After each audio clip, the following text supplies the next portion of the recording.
What's going on? Mitchell Renz here from Chat Sports. In today's show, the top 5 trade destinations for Chargers running back Melvin Gordon. But before I get into my top 5 teams, why are we even talking about this? So there was a report that Melvin Gordon wants to remain a Charger. Now, I was at SportsCon last weekend, and I heard Melvin Gordon straight up say himself he wants to remain a Charger, but he wants to get paid, which I understand. Now, he has threatened to sit out in 2019, and for those of you that haven't seen the video, Melvin Gordon had a video last year when Le'Veon Bell announced that he's going to sit out. Melvin Gordon said he would do the exact same thing. Also, Gordon's agent last week said that Gordon wants a trade if he doesn't get a new deal. And I think Melvin at least has a decent argument for himself, considering the dude has had 28 rushing touchdowns over the last 3 years. Sure, his rookie year didn't quite go the way it was supposed to, and he struggled with injuries, but in terms of finding the end zone, Melvin Gordon has been very, very good. Also, he's been a very reliable pass catcher. Over 50 catches the last 2 years. Sure, the Chargers offense has been one of the better units, but considering the fact that Melvin Gordon's been asked to shoulder the workload, I think he's done a pretty good job. Now, Austin Ekeler is also still on that running back depth chart. You have Justin Jackson, but Austin Ekeler and Justin Jackson are not quite proven like a running back like Melvin Gordon, who was drafted in the first round, 15th overall.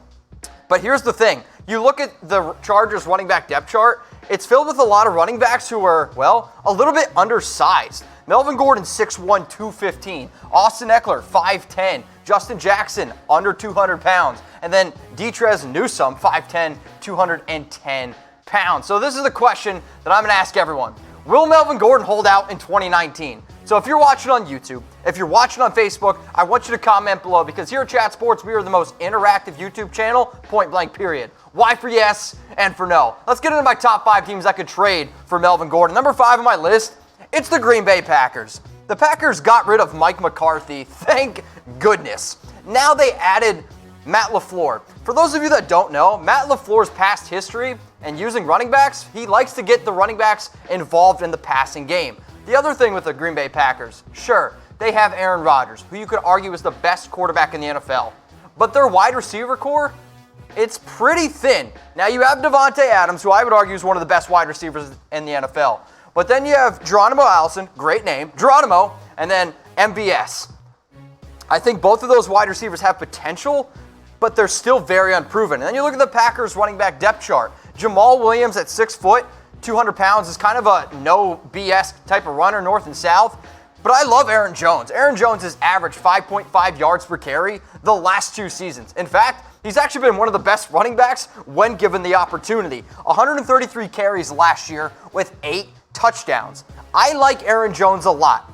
But here's the thing. If maybe you're looking to be able to keep Aaron Jones healthy, because if there has been one area, Jones has struggled to stay healthy. So what we did here at Chat Sports is we threw together a nice little proposed deal. The Packers, they received Melvin Gordon. The Chargers, they received Jamal Williams, who then you can add into that backfield to just kind of be a little bit more of a bruiser, and then a 2020 first-round pick. But the question that I want to ask everybody, because I can already hear people yelling at me, Mitch, why would the Packers trade for Melvin Gordon if they have Aaron Jones? I know there's a lot of people out there that would actually argue that Aaron Jones is a better running back than Melvin Gordon. So I want you to type G for Gordon or type J for Aaron Jones. Let's go to number 4 on my list. It's the Baltimore Ravens. And a lot of people are going to be yelling at me like, Mitch, they just traded for Mark Ingram. Why would they go out and get Melvin Gordon? Think about this. The Baltimore Ravens averaged 33.5 rush attempts per game last season. That was the most in the NFL. I guarantee you this year, with a full 16 games of Lamar Jackson, they're going to run the ball even more. So, you have Mark Ingram. When was Mark Ingram at his absolute best? When he was rushing the ball with Alvin Kamara. Mark Ingram, if you remember, actually had some injury issues when he was asked to really shoulder the load when he was first drafted by the Saints. So now, imagine Mark Ingram, Melvin Gordon, running the football a ton with Lamar Jackson. Now, Ingram last year was pretty productive. He averaged 4.7 yards per carry. He had 6 touchdowns, and ultimately was a solid number 2.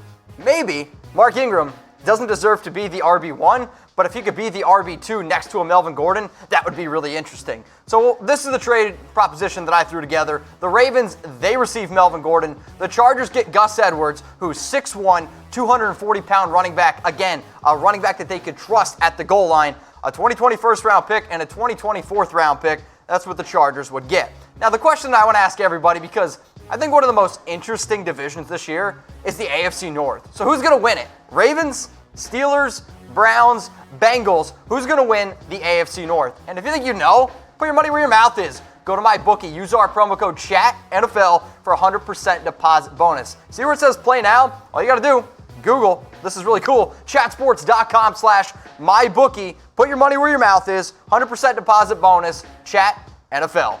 Let's get in now to my top 3 teams, because this is where I think it gets really interesting. Number 3 is the Jacksonville Jaguars. They traded for Nick Foles this offseason, and I think that they believe that they are a playoff caliber team. They want to run the football. There is no doubt about that. And also, do you remember back in 2017, which, by the way, was not that long ago, where they were in the AFC Championship game?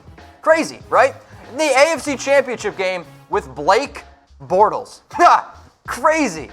Now you have Nick Foles, and if you think that really you want to run the football, maybe you go out and get Melvin Gordon, because Leonard Fournette, I get it. You guys drafted him in the 4th, or you drafted him 4th overall in 2017, but he's been kind of And then you have Alfred Blue. Sure, you have Rawls there, but Leonard Fournette has really not lived up to the hype, and he's also has a very questionable relationship with the Jags. Last season, he averaged 3.3 yards per carry.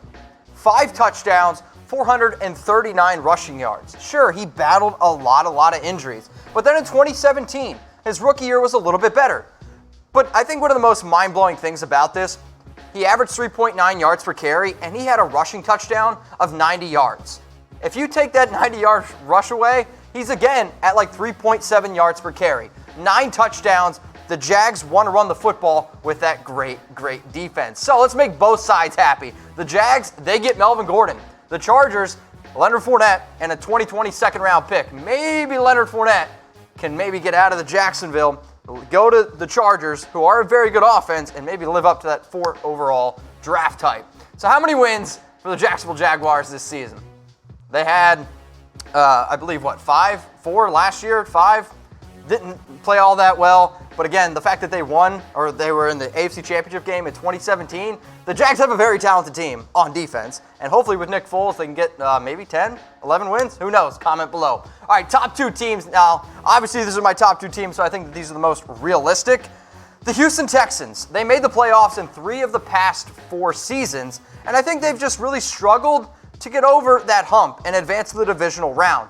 Lamar Miller is 28 years old and in the last year of his contract. And I don't care that Lamar Miller was a Pro Bowler last season. Lamar Miller is washed up.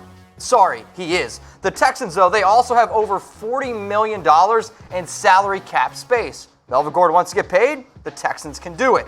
Lamar Miller has been, what's a good way to put him?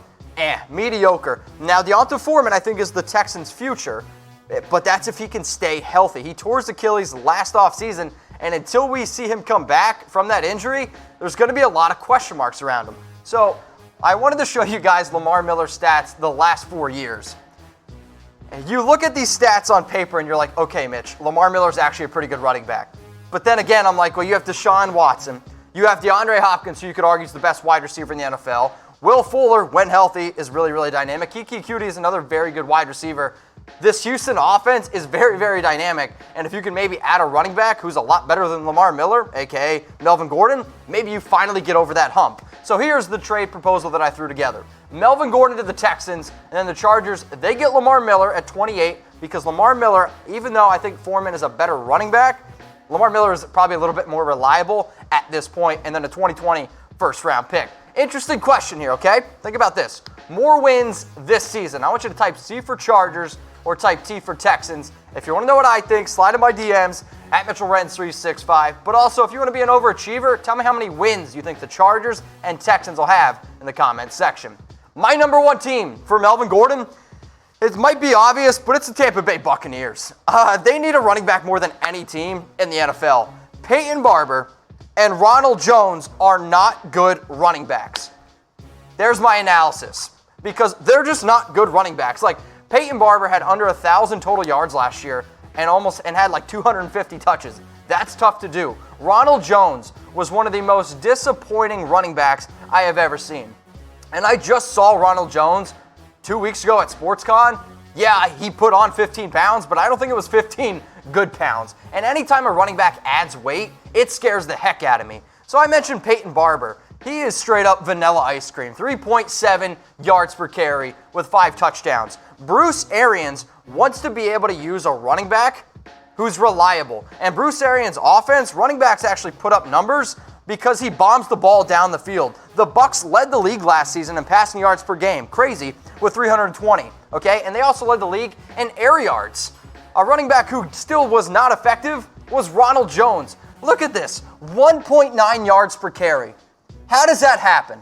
That's tough to do. I'm pretty sure Tom could have a better yards per carry than Ronald Jones at 1.9. Am I getting a yes from Tom? Hell yeah, I am. So here's the Melvin Gordon proposed trade that I threw together. The Bucs, they get Gordon. Like, if you want to be able to compete against the Saints, you need to at least have a running back who's at least compatible, or who's somewhat of an actual NFL running back. The Chargers, they get Ronald Jones. Let's send him back out to California. Maybe he can figure things out. And then the Chargers, they also get a 2020 first-round pick. Now, I think the Buccaneers have the worst running back core in the NFL. That's why I'm putting this question up here. But this show is not about me. It's about y'all. So which team has the worst running back core in the NFL? I want you to comment below. Now, if you're watching the show, which I'm glad you are, here are my Melvin Gordon trade destinations, my top 5 teams for Melvin Gordon. Number 1, the Tampa Bay Buccaneers. Number 2, the Houston Texans, the Jags, the Ravens, and the Packers round out my top 5 teams for Melvin Gordon. Now, he's not 100% going to get traded, but if he is traded, where will Melvin Gordon play in 2019? I gave you my top 5 teams, so if you're watching on YouTube, if you're watching on Facebook, make sure you guys comment below.